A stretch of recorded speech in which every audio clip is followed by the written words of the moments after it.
The rain hammered against the cracked windows of the tiny apartment as Keisha sat on the floor, staring at the eviction notice in her trembling hands. Her 2-year-old twins, Amara and Aiden, were crying in their shared crib, hungry and tired. The electricity had been cut off 3 days ago, and the candles were almost gone. She had sold everything valuable: her grandmother's wedding ring, her mother's china, even her winter coat. The final blow came when she opened her phone to see a video that made her stomach drop to the floor. There he was, David, her ex-husband, standing in front of a mansion with his new wife, a blonde woman draped in designer clothes. The camera panned to show luxury cars in the driveway, a swimming pool that sparkled like diamonds, and servants carrying champagne on silver trays.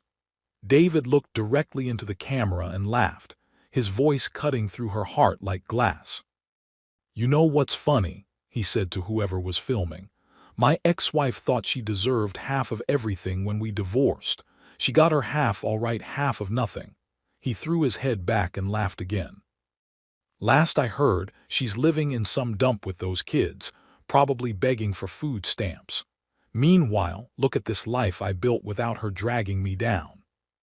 The video had been shared hundreds of times on social media. Friends, family, neighbors, everyone had seen it. The comments were worse than the video itself. People she had trusted, people she had helped, were now laughing at her pain. Some said she deserved it for leaving such a good man. Others said she should have known better than to trust him with money. Keisha's phone buzzed with notification after notification. Each one was another person sharing the video, another person commenting, another person watching her humiliation spread across the internet like wildfire. Her own sister had shared it with crying, laughing emojis. Her best friend from college had commented, "This is what happens when you get too proud." She looked around the empty apartment. The walls were stained with water damage. The refrigerator was empty except for a carton of milk that had gone bad 2 days ago. The twins' diapers were running low, and she had no money to buy more. Her purse contained exactly $7.32. But the worst part wasn't the poverty. It wasn't even the public humiliation. It was the fact that David had been lying to her for years. During their marriage, he had convinced her to quit her job at the bank to stay home with the babies. He said they needed her income to get ahead, but he wanted her to trust him to handle everything. She had signed papers without reading them, believing her husband when he said they were just formalities. When she filed for divorce, she discovered the truth. The house was in his mother's name. The cars were leased through his company. The bank accounts were empty because he had been moving money to offshore accounts for months. Her lawyer said she had no case. She had signed agreements that gave up her rights to everything. Now, sitting in this awful apartment with her babies crying and the whole world laughing at her, Keisha felt something break inside her chest. It wasn't her heart that had been broken long ago. It was something deeper. It was the part of her that had believed in fairness, in justice, in the idea that good things happen to good people. She picked up Amara, who was crying the loudest, and held her close. The baby's face was red and wet with tears. Aiden was standing in the crib, holding onto the bars and looking at his mother with wide eyes that seemed to understand that something was very wrong. "I'm sorry, babies," Keisha whispered. "Mama's sorry for everything." She had applied for dozens of jobs, but her resume had a 2-year gap. Employers wanted explanations she couldn't give without sounding like she was making excuses. The few interviews she got always ended the same way. They would call her references and hear about the divorce, about the scandal, about how she had taken advantage of a good man. The knock on the door made her jump. For a moment, hope fluttered in her chest. Maybe it was her sister coming to apologize. Maybe it was her mother coming to help. Maybe it was someone, anyone, who still cared about her. But when she opened the door, it was Mrs. Peterson from the apartment office. The older woman's face was hard and unsympathetic. "Miss Johnson," she said, using Keisha's maiden name like it was something dirty. "You have 24 hours to vacate the premises. The sheriff will be here tomorrow morning to remove your belongings if you're not gone." "Please," Keisha said, her voice barely above a whisper. "I have the twins. I just need a few more days. I'm waiting to hear back from some jobs." "Should have thought about that before you decided to live beyond your means," Mrs. Peterson cut her off. "This isn't a charity. 24 hours."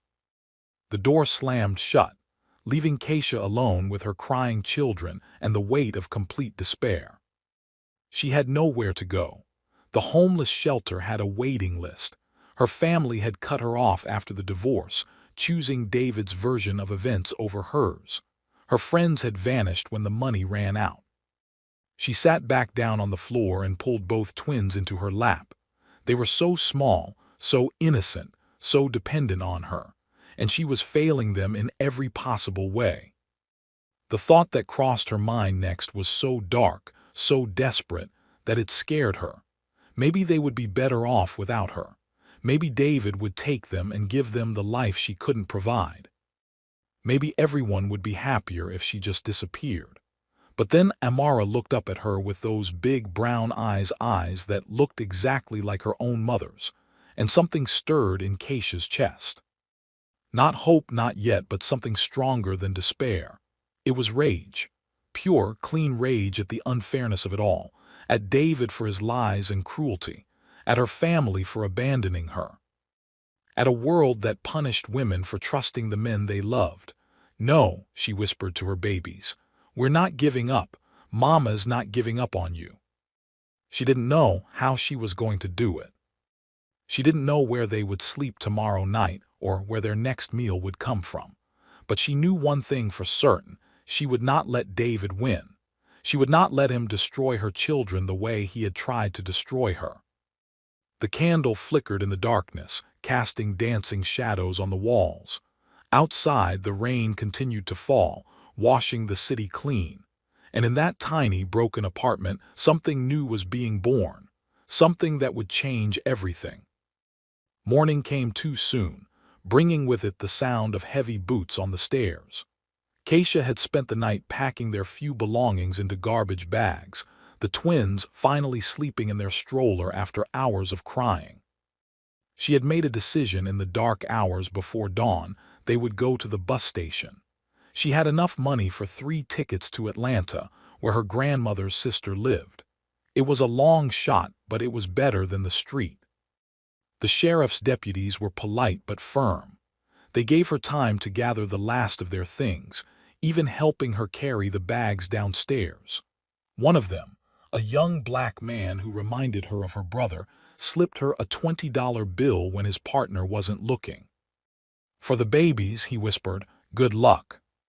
It was the first kindness she had received in months, and it almost broke her composure. She managed to hold back tears until they were on the bus, watching the city disappear through grimy windows. The bus ride was a nightmare. Amara got sick and threw up on Keisha's only clean shirt. Aiden cried for hours, drawing annoyed looks from other passengers. The woman sitting across from them finally spoke up. "Can't you control those children?" she snapped. "Some of us are trying to sleep."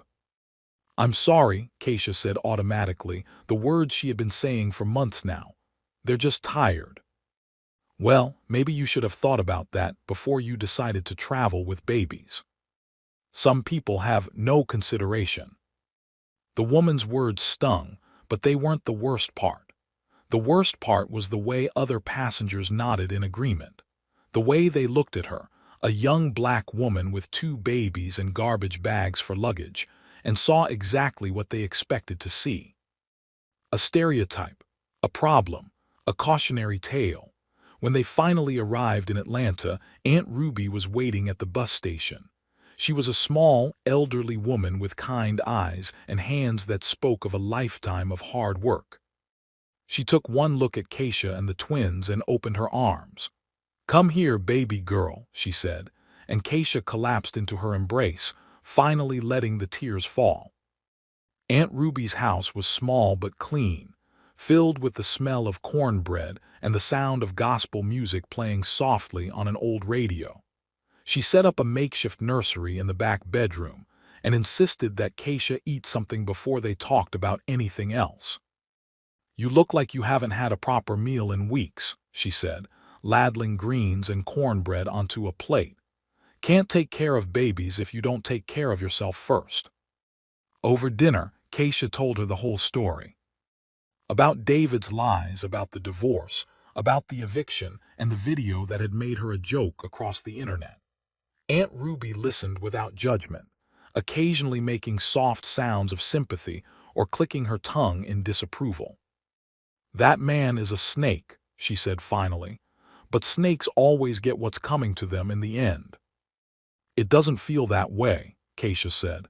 "It feels like he won everything and I lost everything." "Honey, you didn't lose everything. You got rid of a liar and a cheat. You got your babies, you got your health, you got your whole life ahead of you. That's not nothing." But it felt like nothing. The next few weeks passed in a blur of job applications and rejections. Keisha's savings, what little she had managed to hide from David, ran out quickly. She contributed what she could to Aunt Ruby's household, but she knew she was a burden. The twins needed diapers, formula, clothes. They were growing fast, and everything they owned was second-hand and worn out. The low point came on a Tuesday morning when Keisha was walking to another job interview. She had dressed carefully in her one remaining professional outfit, a black skirt and white blouse that had seen better days. She was carrying a portfolio with her resume and references, trying to project confidence she didn't feel. The interview was at a small accounting firm downtown. The manager was a middle-aged white man who looked at her with barely concealed skepticism from the moment she walked in. He asked about the gap in her employment, about her divorce, about her situation. His tone made it clear that he had already made up his mind. "We're looking for someone with more recent experience," he said finally. "Someone who can hit the ground running without a lot of personal distractions." Personal distractions.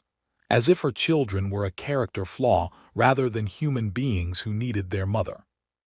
On the way home, Keisha stopped at a gas station to use the bathroom.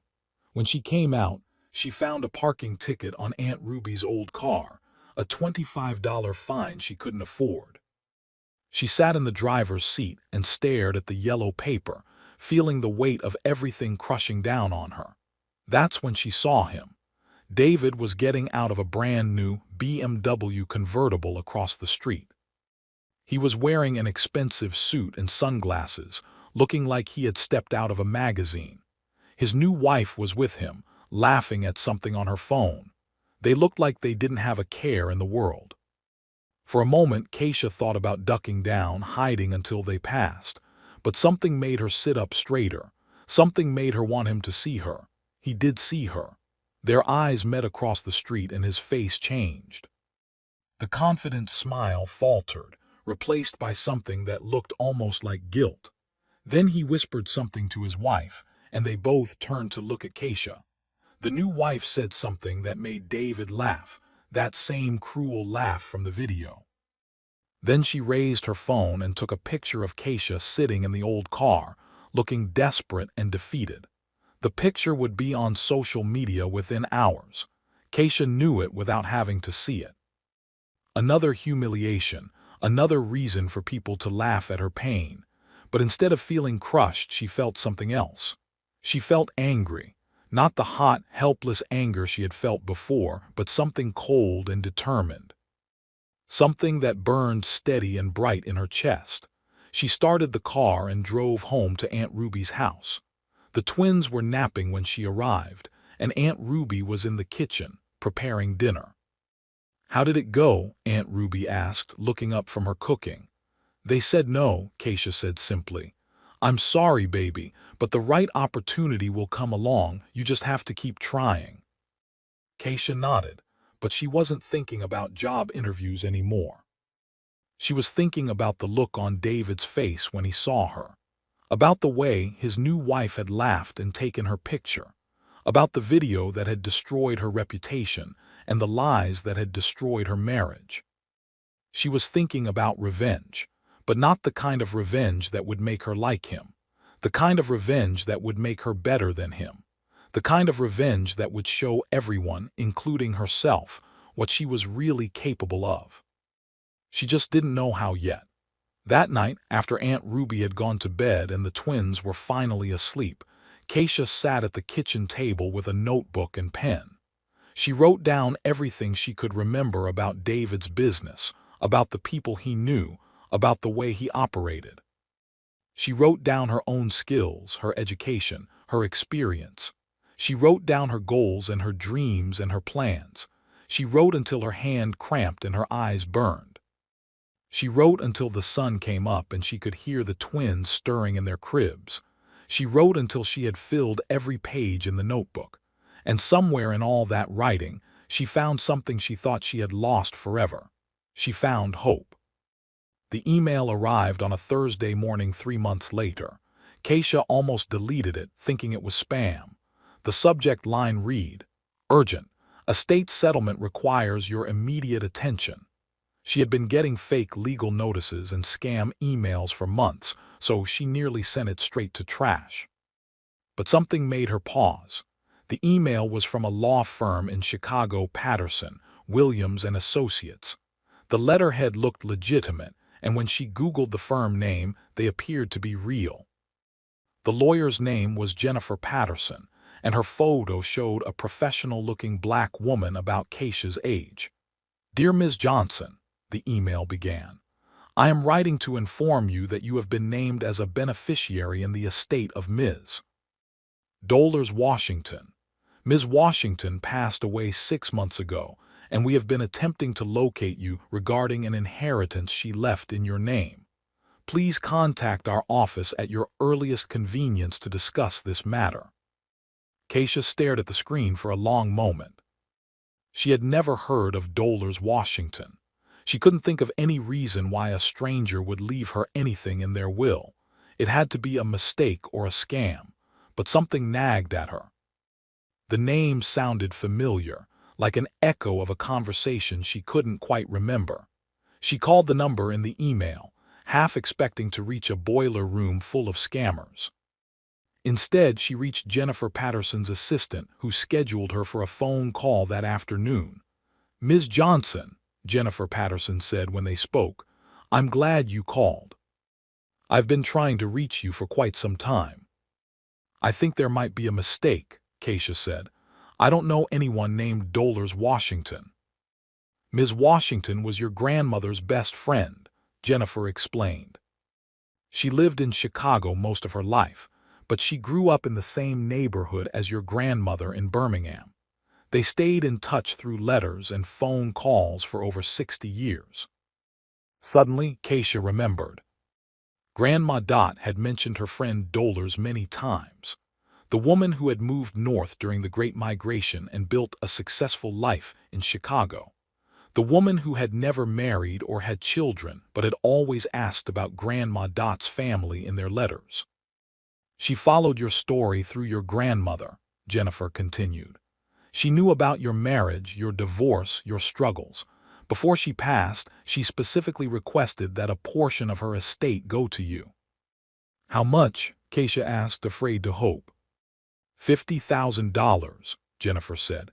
"And there's something else. She also left you a small building in Chicago, a 3-story brownstone that she owned.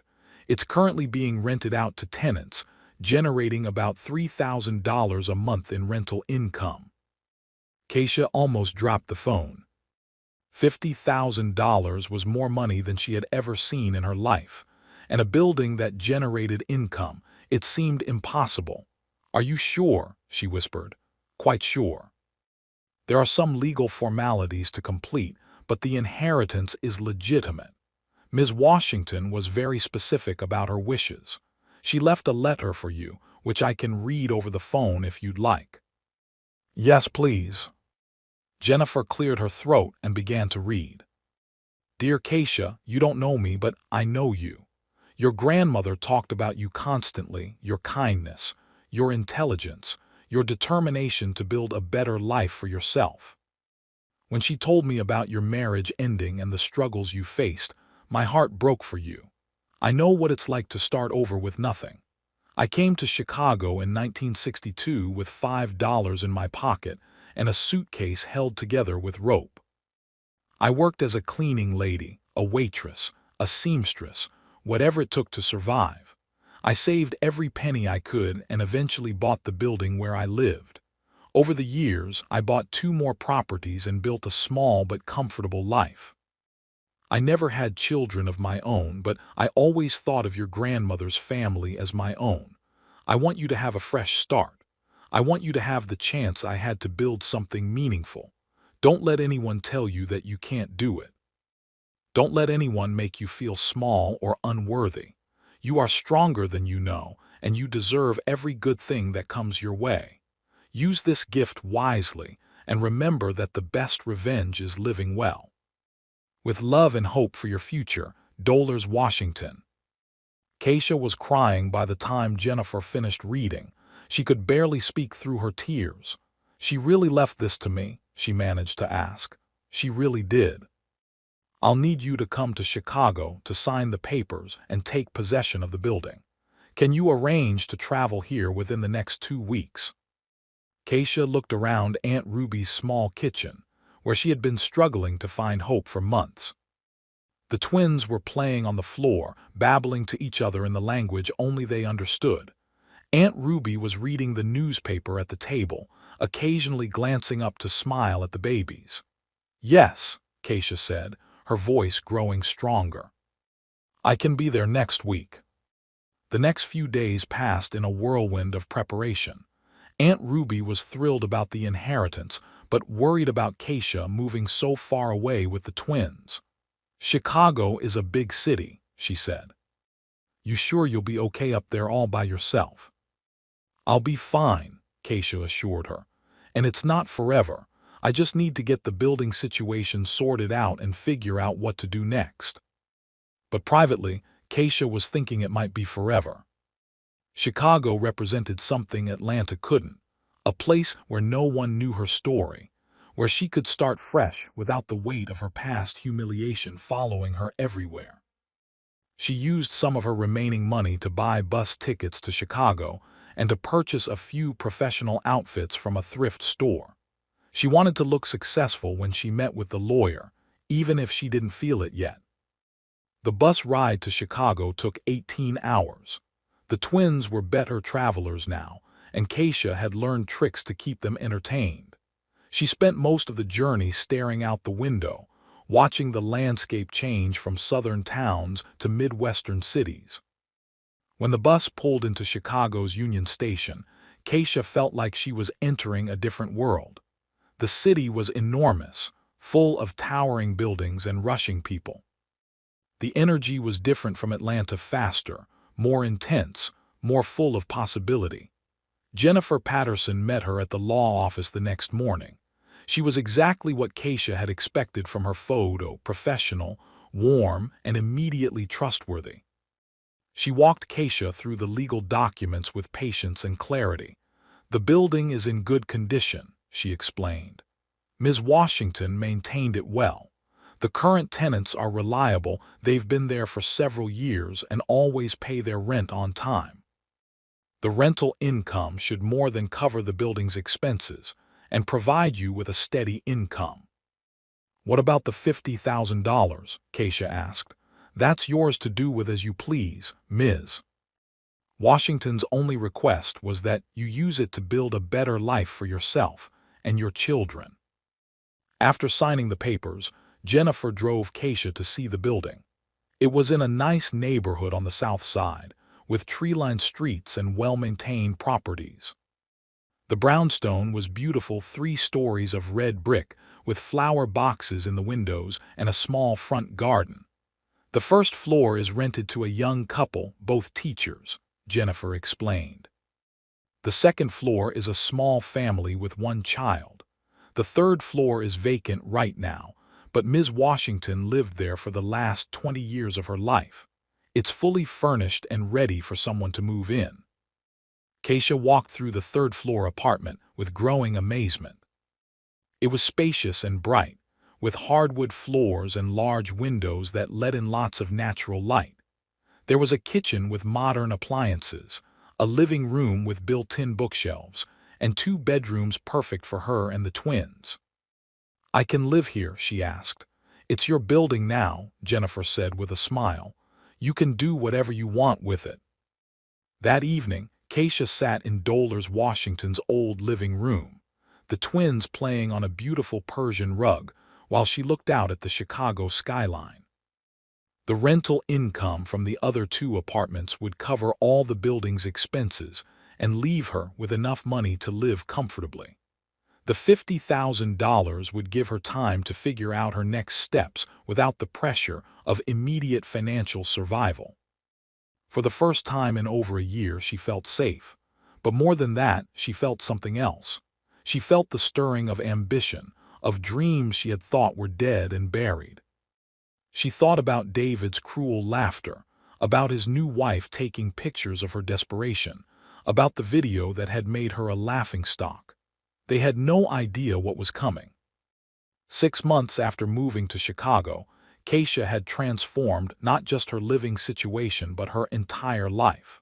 The rental income from her building provided steady money, but she knew it wasn't enough for the future she was beginning to envision. She had enrolled in night classes at the local community college, studying business administration and accounting. During the day, while the twins were at daycare, she worked part-time at a small investment firm, starting as a receptionist but quickly proving herself capable of much more. Her boss, Maria Santos, was a sharp Latina woman who had built her own firm from nothing. She recognized something in Keisha that reminded her of herself 20 years earlier: hunger, intelligence, and the kind of determination that only came from having nothing left to lose. "You're wasting your time answering phones," Maria told her one afternoon. "I've seen your work on those financial reports. You have a natural understanding of numbers that can't be taught." "I appreciate that," Keisha said. "But I need to be realistic about my situation. I have 2 babies and no formal training in finance." "Formal training is overrated," Maria replied. "Street smarts and work ethic matter more than degrees. I'm offering you a position as a junior analyst. The pay is better, and you'll learn the business from the ground up." The promotion meant longer hours and more responsibility, but it also meant a chance to learn skills that could change her life. Keisha threw herself into the work, studying market trends and investment strategies with the same intensity she had once applied to surviving each day. She was particularly drawn to real estate investment. Having experienced firsthand how property ownership could provide security and income, she began researching opportunities in Chicago's changing neighborhoods. She noticed patterns that others missed: areas that were about to experience growth, properties that were undervalued, trends that suggested long-term profit potential. With careful planning and the help of a small business loan, she used part of her inheritance to purchase a second building, a rundown apartment complex in a neighborhood that was just beginning to show signs of gentrification. The building needed work, but the bones were good, and the location was perfect. She spent weekends learning to do basic repairs herself, watching YouTube videos and asking questions at the hardware store. The twins, now walking and talking, followed her around the building like tiny supervisors, their laughter echoing in the empty hallways. "Mama fix," Aiden would say, clapping his hands when she successfully repaired a leaky faucet or painted a wall. "Mama fix everything," Amara would add, her voice full of pride and confidence. The children's faith in her abilities was both inspiring and terrifying. They had no memory of the desperate times, the eviction notice, the nights when she wasn't sure where their next meal would come from. To them, she was simply Mama, the person who fixed things, who made everything better, who could handle any problem. She was determined to live up to that image. The renovated apartments rented quickly, and the income from both buildings allowed Keisha to quit her job and focus on real estate full-time. She started a small property management company, handling rentals for other investors while building her own portfolio. But success brought new challenges. Word of her achievements began to spread, and eventually it reached people from her past. Her sister called one evening, her voice sugary sweet in a way that made Keisha's stomach turn. "Keisha, girl, I heard you're doing real well for yourself up there in Chicago. I'm so proud of you." This was the same sister who had shared David's humiliation video, who had laughed at Keisha's pain when she was at her lowest point. "What do you want, Denise?" Keisha asked, her voice carefully neutral. "Can't I just call to check on my sister? But since you mentioned it, I am going through a rough patch right now. My husband lost his job and we're behind on the mortgage. I was hoping maybe you could help us out with a loan." Family helps family, right? Keisha felt the familiar tug of guilt and obligation. The old Keisha would have sent money immediately, would have felt responsible for everyone else's problems. But the new Keisha had learned hard lessons about trust and boundaries. "I'm sorry to hear about your situation," she said, "but I can't help you financially." "What?" Denise's voice changed, becoming sharp and accusing. "You can't help your own sister, after everything our family did for you." "Everything your family did for me," Keisha repeated. "Like sharing that video of David humiliating me, like cutting me off when I needed help, like choosing his side over mine. That's not fair." "No, what's not fair is you calling me now that you think I have money. Where were you when I was sleeping on the floor with my babies? Where were you when I was choosing between diapers and food?" She hung up the phone and blocked Denise's number. It was the first of many similar calls from people who had disappeared during her struggles, but were suddenly interested in reconnecting now that she was successful. The most challenging call came from David's lawyer. He had somehow learned about her success and was claiming that since their divorce settlement had been based on his financial situation at the time, she owed him compensation for her new wealth. "That's not how divorce law works," Keisha's attorney assured her. "He has no legal claim to anything you've earned since the divorce. This is just intimidation." But the harassment continued. David's new wife started posting subtle comments on social media about how some people got lucky and forgot where they came from. Anonymous messages appeared on Keisha's business social media accounts, questioning her integrity and spreading lies about her past.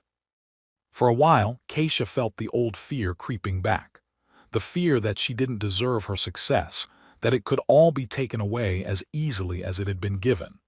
But then she would look at her twins, now 3 years old and thriving in their new life.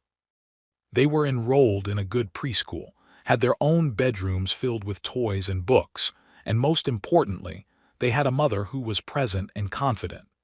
They were learning to be proud of their achievements, to expect good things from life, to believe in their own worth. "Mama, look what I built," Amara called out one evening, showing off a tower of blocks that reached almost to her shoulders. "That's amazing, baby," Keisha said, kneeling down to admire the construction. "You're so creative and smart." "I'm gonna build real buildings like Mama when I grow up," Amara announced. "You can build anything you want," Keisha told her. "You can be anything you want." As she tucked the twins into their beds that night, Keisha realized something important. She wasn't just building a business or accumulating wealth. She was building a legacy. She was showing her children that they could overcome any obstacle, that they could create success from failure, that they could write their own story regardless of how it began. The harassment from David and his supporters continued, but it no longer frightened her. If anything, it motivated her to work harder, to achieve more, to show everyone exactly what she was capable of. She was ready for the next phase of her plan. 2 years later, Keisha stood in the executive boardroom of her own company, looking out at the Chicago skyline through floor-to-ceiling windows. Johnson Property Holdings had grown from a single inherited building to a portfolio of 37 properties across 3 states. She employed 15 people and had just been featured on the cover of Chicago Business Magazine as one of the city's top 40 under 40 entrepreneurs. The twins, now 5 years old, were at their private school, where they were learning French and taking piano lessons. Amara was already showing signs of inheriting her mother's head for numbers, while Aiden had discovered a talent for art and design. They lived in a beautiful penthouse apartment in one of Keisha's own buildings, with a view of Lake Michigan and bedrooms that looked like something from a fairy tale. But the real measure of her success wasn't the money or the properties or even the recognition. It was the confidence she saw in her children's eyes, the way they expected good things from life because good things had always come to them. They had no memory of the desperate times, the eviction notices, the nights when she counted pennies to buy milk. Their normal was excellence, security, and possibility. The knock on her office door interrupted her thoughts. Her assistant, Marcus, poked his head in. "Ms. Johnson, there's someone here to see you. He says he's your ex-husband, and that it's urgent." Keisha's stomach tightened for just a moment, the old response to David's presence. Then she straightened her shoulders and smoothed her designer suit. She was not the same woman who had cowered in that broken apartment, afraid of every knock on the door. "Send him in," she said calmly. David walked into her office, and she was shocked by how small he looked. Not physically, he was the same height he had always been, but there was something diminished about him, something desperate that made him seem smaller than she remembered. His clothes were expensive but wrinkled. His hair was perfectly styled, but his eyes were tired and worried. "Keisha," he said, his voice lacking the confidence she remembered, you look incredible." "David," she replied, her voice neutral, "what do you want?" He looked around the office, taking in the expensive furniture, the awards on the walls, the view of the city skyline. She could see him calculating, trying to figure out exactly how successful she had become. "I heard about your business," he said. "Congratulations, really. I always knew you were smart." "Did you?" "Because I remember you telling me I was too stupid to understand money. I remember you convincing me to sign papers I didn't read because I was too naive to handle our finances." David had the grace to look ashamed. "I was going through a difficult time. The divorce was hard on everyone. I said things I didn't mean." "What do you want, David?" He sat down in the chair across from her desk without being invited. "I need help," he said. "My business is failing. The economy, the market changes, bad investments, everything went wrong. I'm facing bankruptcy." Keisha raised an eyebrow. "And you came to me why?" "Because you're successful now. Because you understand business." "Because," he hesitated, then continued, "because you're the mother of my children, and I thought you might still care about their father." "My children," Keisha's voice was dangerously quiet. "You mean the children you abandoned? The children you never call, never visit, never send support for? The children you haven't seen since they were babies?" "I was trying to get my life together so I could be a better father to them. By making videos mocking their mother. By sending your lawyer to harass me. By having your wife post cruel comments about me online." David looked genuinely confused. "What videos? What lawyer?" Keisha pulled out her phone and showed him the video he had posted years ago, the one where he had laughed about her poverty and humiliation. As he watched, his face changed from confusion to horror. "I didn't know this was being recorded," he said quietly. "I was drunk, angry, trying to impress some business associates. I never meant for this to get out. But it did get out, and you never tried to take it down or apologize. You let it destroy my reputation while you moved on with your life. I know I'm sorry. I'm truly sorry for everything." David looked broken sitting there, his shoulders slumped, his hands shaking slightly. This was not the confident, cruel man who had destroyed her life 5 years ago. This was someone who had lost everything and was begging for help from the woman he had tried to crush. "My wife left me," he continued. "She took half of what little I had left and moved back to her parents in California.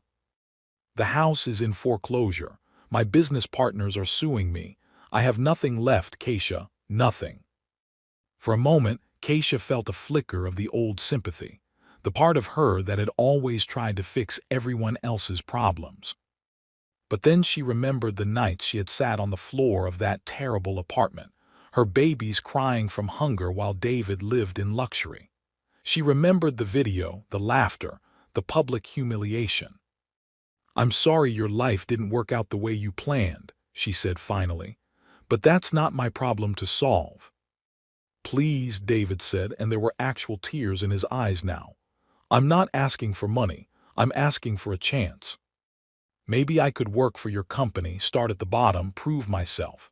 I have experience in real estate. I know the business." "You want to work for me?" Keisha couldn't keep the disbelief out of her voice. "I'll do anything. Answer phones, clean buildings, whatever you need. I just need a chance to start over." Keisha studied his face, looking for signs of deception or manipulation, but all she saw was genuine desperation. This man who had once held all the power in their relationship was now begging her for help. "The twins," she said suddenly. "What about them?" David's face crumpled. "I've been too ashamed to contact them. I know I abandoned them when they needed me. I know I have no right to be their father after what I did." "You're right," Keisha said firmly. "You don't have that right. You gave it up when you chose to humiliate their mother instead of supporting your children. You gave it up when you disappeared from their lives. I know, but maybe if I could prove I've changed, if I could show them that I'm trying to be better." "They don't even remember you, David. They have no father figure in their minds because you were never there. They're happy, well-adjusted children who don't feel like anything is missing from their lives." The truth of that statement hit David like a physical blow. He had lost more than money and property in his fall from grace. He had lost his children completely. "What about your new wife?" Keisha asked. "The one who was so quick to laugh at my pain." "Sarah never understood what I had lost when I lost you," David said quietly. "She thought you were just some ex-wife trying to take my money. She didn't understand that that we had been." "Happy," Keisha finished. "We were happy before you started lying to me. Before you decided I was too stupid to be trusted with the truth about our finances. Before you chose greed over our family. I know. I destroyed the best thing I ever had because I was scared and selfish and stupid. I can't undo that, but maybe I can try to do better going forward." Keisha stood up and walked to the window, looking out at the city where she had rebuilt her life from nothing.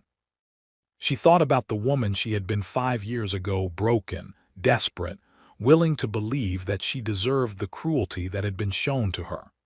Then she thought about the woman she was now, successful, confident, secure in her worth and her abilities. "I'm going to tell you something, David," she said without turning around. "When I was at my lowest point, when I had nothing and no one, I made myself a promise. I promised that I would never again allow someone else's opinion of me to define my worth. I promised that I would build something so strong, so successful, so undeniably mine that no one could ever take it away from me." She turned to face him. "I kept that promise.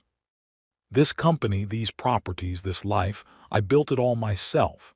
Every decision, every risk, every success and failure has been mine. I don't owe you anything. Not help, not forgiveness, not even this conversation." David nodded, tears streaming down his face. "I understand, I'll go." "But," Keisha continued, and he looked up with desperate hope, "I'm not the same person you destroyed 5 years ago. I'm better than that person ever was. And part of being better means not letting bitterness poison my success." She walked back to her desk and pulled out a business card. There's a construction company that does work for my properties. They're always looking for experienced people who are willing to work hard. The pay is fair, but it's honest work. If you're serious about starting over, about proving you've changed, then prove it there." David took the card with shaking hands. "Thank you," he whispered. "Don't thank me yet. This isn't charity and it's not forgiveness. This is me giving you exactly what you gave me 5 years ago, a chance to start from nothing and build something better. What you do with that chance is up to you." "The children," he started, "are not part of this equation," Keisha said firmly. "They have a good life, a stable life, a mother who loves them and protects them. If you want any relationship with them in the future, you'll have to earn it. Not from me, but from them. And that starts with becoming the kind of man they could be proud to know." David nodded and stood to leave. At the door, he turned back one more time. "For what it's worth," he said, "I'm proud of what you've accomplished. You always deserved better than what I gave you." After he left, Keisha sat alone in her office for a long time. She felt no satisfaction in his downfall, no joy in his pain. But she also felt no obligation to rescue him from the consequences of his choices. Her phone buzzed with a text from the twins' school. They were starring in the school play next week and wanted to make sure she would be there. She smiled and texted back that she wouldn't miss it for the world. That evening, she picked up the twins from their after-school program. They chattered excitedly about their day, about their friends, about the play they were rehearsing. They were confident, happy children who expected good things from life, because good things had always come to them. "Mama," Amara said as they rode the elevator up to their penthouse, "Mrs. Patterson said you're in a magazine. She showed me the picture. You look beautiful." "Thank you, baby." "Are you famous now?" Aiden asked. "Not famous," Keisha laughed. "Just successful." "What's the difference?" "Famous means lots of people know who you are. Successful means you've built something meaningful, something that helps other people and makes the world a little bit better." "I want to be successful like you," Amara announced. "You can be anything you want to be," Keisha told her, the same words she had said countless times before. But now they carried the weight of truth, backed up by lived experience and proven results. That night, after the twins were asleep, Keisha stood on her balcony looking out at the lights of Chicago.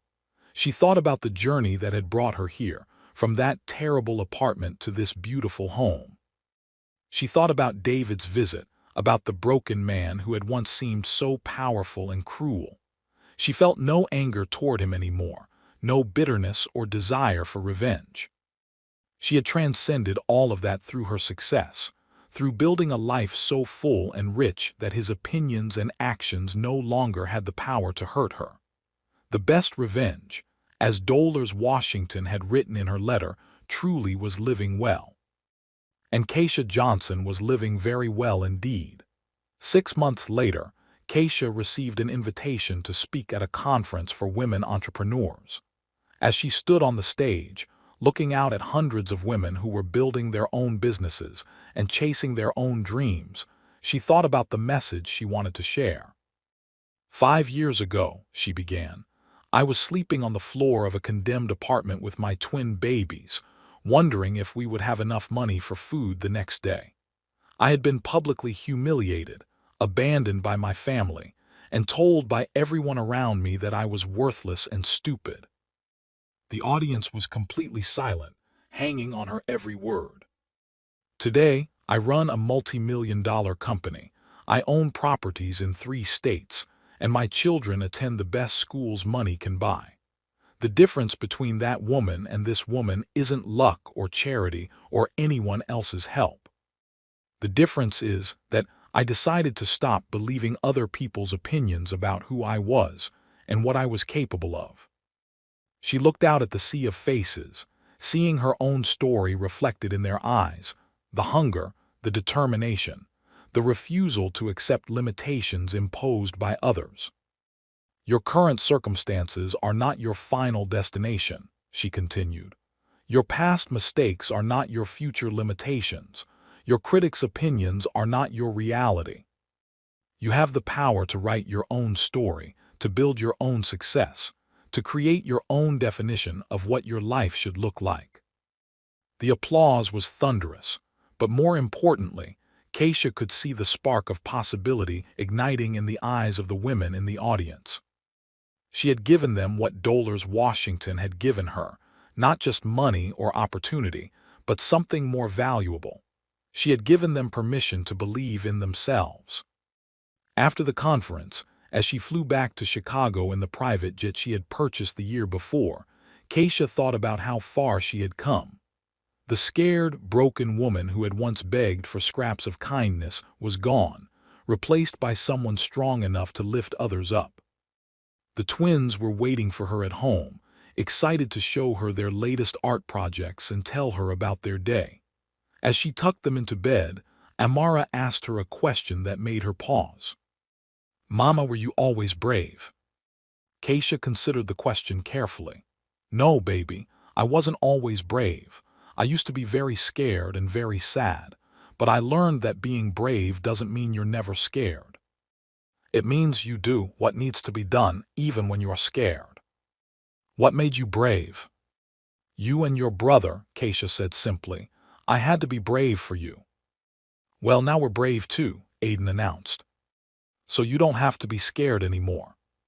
Keisha smiled and kissed their foreheads. "You're right, none of us have to be scared anymore." As she turned off their lights and closed their door, she realized that her children had given her the greatest gift of all. They had given her a reason to become the woman she was always meant to be. They had transformed her pain into purpose, her humiliation into determination, her desperation into unstoppable drive. The woman who had once been mocked and dismissed had built an empire. The mother who had once worried about her children's next meal now worried about which private school would best prepare them for Harvard. The person who had once been told she was worthless had just inspired hundreds of other women to pursue their dreams. David's cruel laughter from that long-ago video seemed like an echo from another lifetime, powerless to hurt her now. She had won in the most complete way possible, not by destroying him, but by building something so magnificent that his opinion no longer mattered. Years after divorce, he had indeed come back to mock her. But instead of finding her broken and defeated, he had found her with twins who called her their hero, a private jet that took her around the country to inspire others, and a success story that would be told for generations. The best revenge, she had learned, wasn't just living well. It was living so well that you forgot why you needed revenge in the first place. And Keisha Johnson was living very, very well.